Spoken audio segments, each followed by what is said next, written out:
baigėsi rusų atsitraukimu. Tačiau ir prancūzai turi susitvarkyti po šito aktyvaus puolimo. Matot, atvykstant rusų pagalbą. Galbūt jiems pavyks išlyginti svetimą.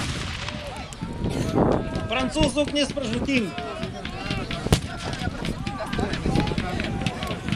Prancūzų karininkas bando įkvėpti dvasios, bet šitie prancūzai nesenai susirėmime dalyvavę, kažin ar turėjo pakankamai dvasios kautis. Laimei rusų nedaug. Ir prancūzai pergalingai nustumė rusus.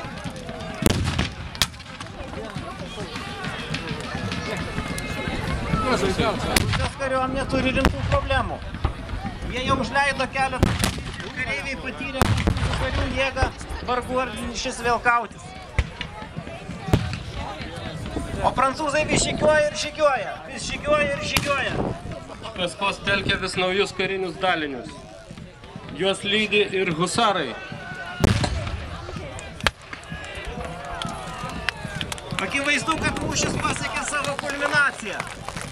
Sujungtas kavalerijos ir pėstininkų puolimas iš esmės priverčia rusus kautis iki paskutinio kareivio.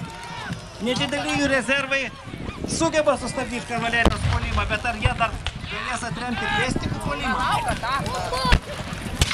Prancūzai jau rikiuojasi į kolonas. Reiškia, jie pasiruošę pagrindinių smūgių purtuvais.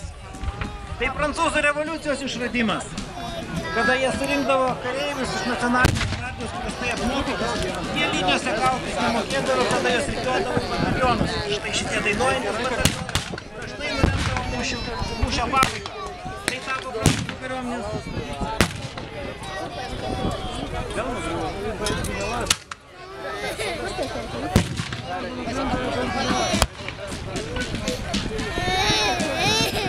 Matyt, prancūzam